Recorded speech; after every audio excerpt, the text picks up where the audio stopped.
চতুর্দিকে ফিতনার যে ভয়াবহ অন্ধকার, যে ফিতনায় আমরা হারিয়ে যাচ্ছি, যে ফিতনায় আমাদের অস্তিত্ব বিলীন হওয়া উপক্রম, ঠিক এরকম সময়ে যদি আমরা ঈমানের উপর অটল থাকতে পারি, তার বৈশিষ্ট্যটা কি, তার লাভটা কি? সুবহানাল্লাহ। তিরমিজি বর্ণিত আরেকটি হাদিসে নবী করিম সাল্লাল্লাহু আলাইহি ওয়াসাল্লাম বলেছেন, এমন একটা সময় আসবে যখন ঈমানের উপরে অটল থাকাটা জ্বলন্ত কয়লা, আগুনের কয়লা হাতে রাখার চাইতে কঠিন হবে বা হাতে রাখার মতো হবে। নবীজি বলেছেন, সেই সময় সবর করাটা, ঈমানের উপরে টিকে থাকাটা, সমাজের সবাই একটা স্রোতে দৌড়ায়, তার বিপরীতে দৌড়ানো সহজ বিষয় নয়।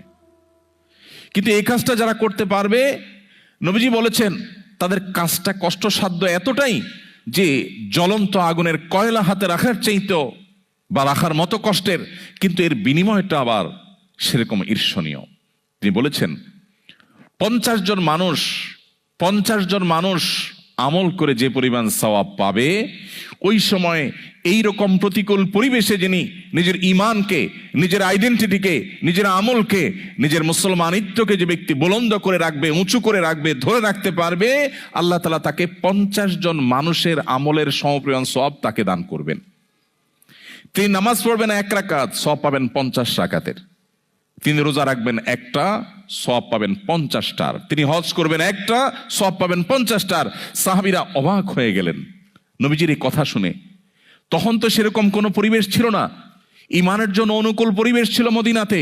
নবী করিম সাল্লাল্লাহু আলাইহি ওয়াসাল্লামের এই কথা শুনে তারা জিজ্ঞাসা করলেন, হে আল্লাহর রাসূল, আপনি যে বলছেন তখনকার মানুষেরা প্রতিকূল পরিবেশে ঈমানের উপরে টিকে থাকতে পারলে একজনে 50 জনের সওয়াব পাবে, সেই 50 জন কি আমাদের 50 জন নাকি তাদের সময়ের 50 জন?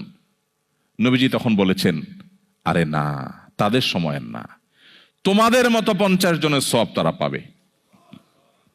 আল্লাহু আকবার।